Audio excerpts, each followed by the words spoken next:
चेहरा परमात्मा की देन है, नाक कान गला प्रकृति की देन है। सबको चेहरे दिए हैं परमात्मा ने, लेकिन एक बात याद रखना, चेहरा परमात्मा देता है, लेकिन चेहरे पर कैसे भाव लाना है ये परमात्मा का काम नहीं है, हमारा काम हुआ करता है। इतनी जिम्मेदारी हमारी होती है कि चेहरे को मुस्कुराते हुए रखना है या चेहरे को उदास रखना है, रोता हुआ रखना है। ऐसा ना हो कि मियाँ जी रोते क्यों, मियाँ जी रोते क्यों, बोले सूरत ही यूं। ध्यान रखिए, मान्यवाद।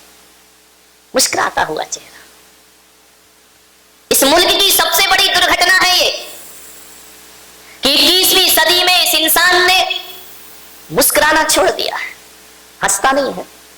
हंसने के लिए अब उसे लाफ्टर चैलेंज देखना पड़ते हैं, कपिल शर्मा से मिलना पड़ता है, हंसने के लिए बड़े बड़े आयोजन करना पड़ते हैं। आदमी के नाभि से उठने वाली हंसी गायब हो चुकी है। आदमी हंसता है तो ऐसा हंसता है, ऐसा हंसता है, बड़ी उथली चिचली हंसी हंसता है, जैसे महिलाएं लिपस्टिक लगा लेती है, थोड़ी देर को लाल लाल दिखता है, रुमाल फेरा, लिपस्टिक साफ। ध्यान रखिए, वैसे तुम्हारी हंसी हो गई है, बड़ा जोर लगाना पड़ता है। यदि मैं आपसे कहूं कि हंसो, यदि मैं कहूं लड़ो तो फौरन तैयार हो जाओगे, मैं कहूं रो तो तैयार हो जाओगे, लेकिन यदि कहा जाए कि हंसो तो हंसना बड़ा मुश्किल काम है। एक बात याद रखना, हंसना बहुत बड़ी साधना हुआ करती है। अरे जो हंसता है वो पुरुष हुआ करता है, जो हंसता है वो पुरुष होता है, और जो हंसाता है वो महापुरुष हुआ करता है। जीवन में हास्य होना चाहिए, हंसते रहो, मुस्कुराते रहो। जीवन की 60% समस्याएं खत्म हो जाएंगी यदि प्रसन्न रहने की कला आ गई हमें। 60% समस्याएं, पीड़ा के आगोश में चला गया ये आदमी, दुख में चला गया ये आदमी। एक बात याद रखना, हंसता हुआ आदमी कभी पाप नहीं करता है। जितने उदास सीरियस लोग हैं ना, ये सबसे ज्यादा खतरनाक होते हैं। ध्यान रखना, इस देश को खतरा इस सीरियस लोगों से है, जो उदास बैठे रहते हैं मुंह बना करके, समझ ही नहीं आता कि इनके अंदर चल के आ रहा है। एक प्रधानमंत्री हुए हमारे देश के, कभी हंसते नहीं देखा उन्होंने किसी को। नरसिम्हा राव, जब देखो जब यूं ही मुंह बना है मेरे पास, ऐसा लगता है कि जब देखो तब बाप की 13वीं से ही चले आ रहे हैं। ध्यान रखना, हमेशा सीरियस, हमेशा गंभीर। उस व्यक्ति को देखो तो ऐसा लगता था कि देश के लिए बहुत कुछ करेगा, ये देश के हित में सोचता होगा। लेकिन मेरे भाई, ऐसे उदास गंभीर प्रधानमंत्री हुए, जब हवाला घोटाला होता है तो उन्हीं प्रधानमंत्री का नाम उसमें आ जाया करता है। आपसे मेरा निवेदन है, उदास और गंभीर लोग ही पाप करते हैं। जहां तक मेरी परिभाषा है, जहां तक मैं सोचता हूं, हंसता हुआ आदमी कभी पाप नहीं करता, हंसता हुआ आदमी कभी गुस्सा नहीं करता। यदि आपके चेहरे पर हंसी है तो क्रोध गायब हो जाएगा, और यदि क्रोध है तो हंसी गायब। ये दोनों एक साथ नहीं हो सकते कि आप जोर से हंस भी रहे हो और मुस्कुरा भी रहे हो और गुस्सा भी कर रहे हो, दो में से एक ही हो पाएगा। तो मेरा जहां तक सोचना है, जो हल्के मूड में रहते हैं, जो हंसते हैं, मुस्कुराते हैं, क्रोध उनके पास नहीं आया करता है। क्रोध तो गंभीर लोगों के पास आता है। क्रोध वही करते हैं जो सीरियस रहा करते हैं। कभी आपने देखा कि सास बहू लड़ भी रही हो और हंस भी रही हो? ऐसा कभी नहीं हो सकता कि यहाँ से सास ने उठाया बेलन और वहां से बहू ने उठाया, कौन बोला, चिमटा। ध्यान रखना, ऐसा कभी नहीं होता है कि दोनों लड़ भी रहे हो और हंस भी रहे हो। या तो लड़ेंगे तो हंसी नहीं होगी और हंसेंगे तो झगड़ा नहीं। आप बहुत से पापों से बच जाएंगे। आपने कभी देखा है कि कोई आदमी चोरी कर रहा हो, बैंक लूट रहा हो, किसी का जेब काट रहा हो और जोर जोर से हंस रहा हो? ध्यान रखना, चोर हंसेगा तो चोरी नहीं कर पाएगा, और चोरी करेगा तो चेहरे पे हंसी नहीं ला पाएगा। एक बात ध्यान रखना, जब आदमी पाप करता है तो चेहरा गंभीर होता है, जब आदमी पाप करता है तो चेहरा सीरियस हो जाता है, लेकिन जब आदमी पुण्य करता है तो चेहरे पर चमक आ जाया करती है, चेहरे में ओज आ जाता है, तेज आ जाता है। हंसता हुआ आदमी कभी झूठ नहीं बोलता। ध्यान रखना, कहते हैं कि झूठ बोलते समय हंसी आ जाए तो उसका झूठ पकड़ा जाता है कि ये झूठ बोल रहा है। इसलिए मैंने कहा, हंसता आदमी कभी चोरी नहीं करता, हंसता हुआ आदमी कभी हिंसा नहीं करता। कभी आपने नहीं देखा होगा कोई किसी का मर्डर कर रहा हो, किसी की हत्या कर रहा हो, जोर जोर से हंस रहा हो, अरे माथे पे पसीना आ जाएगा, चेहरा गंभीर हो जाएगा। हंसता हुआ आदमी कभी झूठ नहीं बोला करता है, और हंसता हुआ आदमी किसी की बुराई कभी नहीं कर सकता है, ध्यान रखना। और किसी की बुराई करते समय हंसी आ जाए चेहरे पर, उसी समय वह बुराई अच्छाई में परिवर्तित हो जाया कर। इसलिए हंसते रहो, हंसो जरा, रावण जैसे नहीं।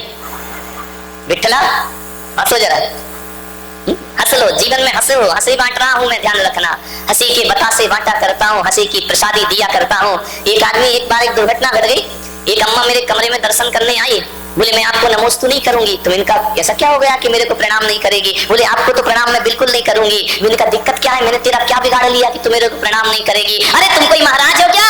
अरे तुम इनका महाराज कैसे होते हैं? अब वो अम्मा ने तो ये सोच रखा जो उदास हो, गंभीर हो, सीरियस हो, मुंह लटकाए बैठे रहे, वही महाराज हुआ करते हैं, ध्यान रखिए। तो बोले महाराज आपको मैं प्रणाम नहीं करूंगी। मैंने कहा क्यों नहीं करेगी? बोले इसलिए नहीं करूंगी कि जब भी आपके कमरे में आप हंसते रहते हैं, मुस्कुराते रहते हैं, और साधु को हंसना नहीं चाहिए। मैंने कहा बहुत अच्छी बात, एक बात याद रख, तेरे प्रणाम करने के लिए मैं साधु बना भी नहीं हो। जब मैंने दीक्षा दी थी तो कोई एग्रीमेंट थोड़ी कराया था कि तू प्रणाम करेगी तो महाराज बनूंगा, तू प्रणाम करेगी तो सन्यास लूंगा, मत कर प्रणाम। लेकिन मैंने उसको कहा एक बात और ध्यान रखना, अब मंदिर में जाना तो कभी भगवान को प्रणाम मत करना। बोले भगवान को क्यों नहीं करूंगी प्रणाम? मैंने कहा इसलिए कि जब भी कहीं मंदिर बनता है और समाज के लोग जब मूर्ति लेने जयपुर जाते हैं तो जाते समय इतना ही कहते हैं कि भैया मूर्ति लेने जा रहे हो, अच्छी हंसती मुस्कुराती मूर्ति लेकर के आना, उदास और सीरियस मूर्ति। जैनों के भगवान तो मुस्कुराते हुए हुआ करते हैं, अक्सर देखना सीरियस नहीं हुआ करते हैं। जब एक मूर्ति को हंसता मुस्कुराता पसंद करते हो, मैं तो कहता हूं उदास सीरियस और गंभीर संतों से हिंदुस्तान ऊब चुका है। अब इस दुनिया को हंसता खिलखिलाता मुस्कुराता संत चाहिए, ऐसा संत चाहिए। अब एक बात बताओ, तुम वैसे ही तो अपने दुख से दुखी हो, इतने सारे कष्ट तुम्हारे जीवन में है, और मेरे कमरे में आ जाओ, मैं भी मुंह लटकाए बैठा रहूं, मैं भी ऐसा बैठा रहूं बड़ा सीरियस था, तो आप कहेंगे यार घर से तो हम दुखी थे, अभी महाराज और दुखी दिखाई दे रहे हैं, फिर तो तुम दहाड़े मार मार कर रोगे मेरे भाई। मैं तो कहता हूं कि संत के चेहरे पर वो आकर्षण होना चाहिए, वो आकर्षण संत के चेहरे पर होना चाहिए कि एक क्षण को उनका चेहरा देखकर ये आदमी अपना गम भूल जाए, अपने दुख भूल जाए, और संतों के चेहरे पर आनंदित हो जाए। मुस्कुराहट लाई, तनाव मिटाना है, टेंशन मिटाना है, मुस्कुराइए, ध्यान रखें। यदि आपको कोई टेंशन है, कोई चिंता है, अवसाद है, पीड़ा है, मैं कहता हूं 3 मिनट जोर से मुस्कुरा लेना, हंस लेना, सारा टेंशन गायब हो जाए। सबसे बड़ी टेंशन की यही दवा है। लोग जा रहे हैं बीपी चेक करा रहे हैं, ये जांच करा रहे हैं, वो जांच करा रहे हैं, बोले महाराज क्या टेंशन से शुगर बढ़ गई है, बीपी बढ़ गई है। अरे नादानो, कहीं जांच कराने की जरूरत नहीं। पुलक सागर तुमसे कहता है 5 मिनट आके लगा के हंस लीजिए, शुगर का लेवल भी बराबर हो जाएगा और बीपी भी बराबर हो जाएगा। मुस्कुराइए, हंसिए, मुस्कुराइए, खिलखिलाइए। एक बात ध्यान रखना, हिम्मत ना हारिए, हिम्मत ना हारिए, प्रभु ना विसारिए, हिम्मत ना हारिए, प्रभु ना विसारिए, और मुस्कुराते हुए ये जिंदगी गुजारिए, मुस्कुराते हुए ये जिंदगी गुजारिए। एक बात बताओ, ये हंसने का वरदान केवल मनुष्य को मिला है, ध्यान रखें। जानवर नरकों में तो कोई हंसता ही नहीं है, कोई सवाल ही नहीं कि नरकों में कोई हंस ले। विठल, नरकों में हंसते हैं क्या? नहीं हंसते। इतने कॉन्फिडेंस से कह रहे हैं, वहीं से आ रहे हो क्या? नहीं, बड़े विश्वास के साथ कह रहे कि नहीं वहां नहीं हंसते हैं। नरकों में हंसने का कोई सवाल ही नहीं है, नरकों में कोई नहीं हंसा करता है, ध्यान रखना। देवता ज्यादा हंसते नहीं, स्मित मुस्कान हुआ करती है, और जानवर तो कभी हंसते ही नहीं है जिंदगी में। आज तक तुमने देखा कभी कोई जानवर? बताइए, मैं आपसे पूछना चाह रहा हूँ कि आप दुकान से घर आ रहे हैं, बाजार से घर आ रहे हैं, कभी तुमने देखा प्रदीप बेटा? कभी देखा तुमने कि तुम दुकान से घर आ रहे हो तो कोई गधा तुम्हें देख के हंस रहा हो? नहीं, बताओ कभी किसी। अजित भाई, गधे कभी नहीं हंसते, उसको उठा, वो सो रहा है। उठो उठो हनुमान, उठो, विचार कर। गधे कभी नहीं हंसते। तुमने कभी देखा मंदिर से घर जा रही हो और घर जाते हो, और घर जाते समय कभी तुमने देखा किसी चौराहे पर तुम्हें देखकर कोई भैंस मुस्कुरा रही हो? भैंसें कभी नहीं मुस्कुराती, गधे कभी नहीं हंसते। कुछ लोगों को घर में जाके समझ में आएगा। नहीं, जो नहीं हंस रहा है कैमरा जरा करो, गधे कभी नहीं हंसते हैं। एक बात याद रखना बारामती वालों, एक बात याद रखना, यदि कहीं गधा तुम्हें देख के मुस्कुराने लगे तो समझना वो आदमी बनने की तैयारी कर रहा है। समझ लेना, फैसला कर लेना। गधा तुम्हें देखकर मुस्कुराने लगे तो समझना वो आदमी बनने की तैयारी कर रहा है, और ये आदमी मुस्कुराना भूल जाए तो समझना कौन बोला गधा बनने की तैयारी कर रहा है। ध्यान रखना, मुस्कुराते हुए जिंदगी गुजारिए। लोग कीर्तन करते हैं झांझ मजीरा लेकर, भगवान का भजन करते हैं।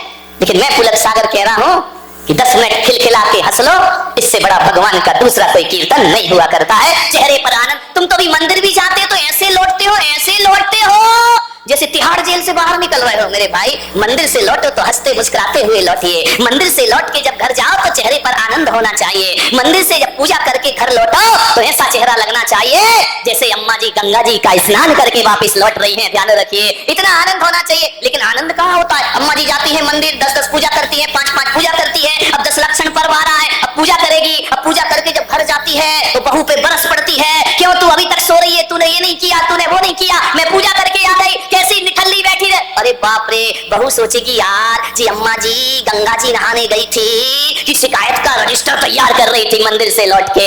विचार करो, बच्चे तो यही सोचेंगे यार कि दादी पूजा करने गई थी या जूडो कराटे सीखने गई थी। ध्यान रखिए, मंदिर से लौटो तो गुस्सा मत करो। अरे थोड़ी देर तो मंदिर जैसी शांति अपने चेहरे पर रखिए। मंदिर से लौटते समय तीर्थंकरों जैसा आचरण अपने जीवन का। अरे घंटा भर तो मंदिर में शांत, मंदिर में जैसा वातावरण घर में बनाइए। लेकिन मंदिर से लौटते इतनी गुस्सा आती है, इतनी गुस्सा आती है कि आदमी जब मंदिर जाता है, ऐसे तो 12 बजे तक बैठे तो कुछ नहीं होता है, लेकिन मंदिर से गया, भूख लगी, खाना लाओ, जल्दी लाओ, उसे कपड़े बदलने का भी टाइम नहीं रहता है। ध्यान रखो, मंदिर से लौटो। लोग कहते हैं कि युवा लोग मंदिर नहीं जाते हैं, लोग कहते हैं युवाओं ने मंदिर आना बंद कर दिया है। मैं पुलक सागर कहता हूं कि युवाओं ने मंदिर आना बंद नहीं किया है, हमारे बूढ़ों ने उनका मंदिर आना बंद कर दिया है। विचार करना है आपको। मंदिर से उतर रहे हो, गालियां बक रहे हो, मंदिर से लौट रहे हो, गुस्सा कर रहे हो, ध्यान रखना।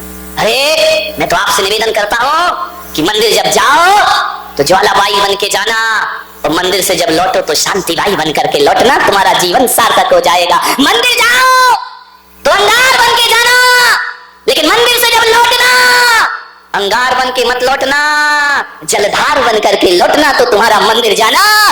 बहू कहेगी यार मंदिर जाने से इतने परिणाम बदलते, अभी तो अम्मा बिल्कुल झांसी की रानी बन रही थी, मंदिर से लौटे तो बिल्कुल शांतिबाई बन के लौटी है। बहू कहेगी ठीक है, मंदिर जाने से जब इतने परिणाम बदलते हैं तो कल से मैं भी मंदिर जाऊंगी और भगवान की पूजा।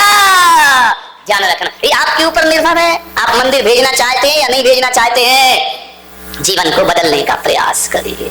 छोटी सी जिंदगी, तकरार किस लिए? रहते हो दिलों में, दीवार किस लिए? लड़ाई झगड़े हो जाते हैं, घर में रहते हो, परिवार में रहते हो। अब जहां 4 बर्तन होंगे मां खटपट तो होगी। 15-20 दिन हो रहे प्रवचन करते, अभी क्या खटपट तो होगी। तुम कितना भी कह लो महाराज, खटपट तो होगी। एक पति पत्नी थे, मैंने कहा यार तुम लोग इतना झगड़ते क्यों? बोले झगड़ते हैं तो खुश रहते हैं। अरे मैंने कहा ये क्या बात है? बोले महाराज झगड़ते हैं इसलिए खुश रहते हैं। अरे मैंने कहा झगड़े से कैसे खुश रहोगे? बोले आप नहीं समझोगे, आपकी शादी आदि तो हुई नहीं, आपके बच्चे अच्छे तो है नहीं, आपने गृहस्थी में तो फंसे नहीं है। अरे तो मैंने कहा भाई मुझे समझाओ, मुझे बात समझ नहीं आ रही है कि झगड़ते हैं तो खुश रहते हैं। बोले बहुत खुश रहते हैं महाराज, जिस दिन झगड़ा नहीं हो उस दिन हमारे घर में खुशी नहीं मिला करती है, इसलिए हम रोज रोज झगड़ लिया करते हैं। मैंने सोचा यार झगड़ने से खुशी कैसे मिल जाएगी? उसके पति से पूछा कि बता भाई झगड़ने से खुशी कैसे मिल जाएगी? पति ने कहा इससे ही पूछ लो, मेरे से क्या पूछ रहे हो? मैंने कहा देवी तू बता, झगड़ते हैं तो खुश रहते हैं, इसका क्या मतलब है? बोले महाराज तुम नहीं समझने वाले हो, झगड़ेंगे तो खुश रहेंगे। मैंने कहा मतलब क्या है? बोले मतलब इतना ही है कि गुस्से में जब मैं बेलन फेंक के मारती हूँ, लग जाता है तो मैं खुश हो जाती हूँ, नहीं लगता तो ये खुश हो जाते हैं, इसलिए मैंने कहा झगड़ते हैं तो खुश रहा करते हैं। ध्यान रखिए, निशाना लग गया तो देवी खुश, नहीं लगा तो देवता खुश, ये आज बच गया। ये भी खुशी पाने के अलग अलग तरीके हैं दुनिया में, ध्यान रखिए। मानिए लड़ लो, झगड़ लो, मुस्कुराना बंद मत करिए। लड़ाई हो जाए, झगड़े हो जाए, 4 बर्तन है, खटपट होती है, होती रहेगी। और मैं भी इस गलतफहमी में नहीं जी रहा हूँ कि मेरे प्रवचन के बाद तुम सुधर जाओगे, बिल्कुल सुधरने वाले नहीं हो। ध्यान रखना, मैं कितना भी चिल्लाऊं, चाहे बीमारी में चिल्लाऊं।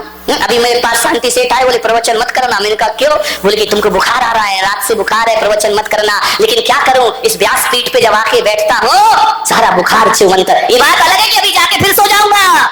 ध्यान रखिए मान्यवर, ये आपकी खुशियों के लिए। ध्यान रखना, हम वो हैं जो जमाने में उजालों के लिए आशियां सरेआम अपना जला देते हैं। ध्यान रखिए मान्यवर, विचार करना। मुस्कुराता चेहरा रखिए, हंसता हुआ चेहरा रखिए।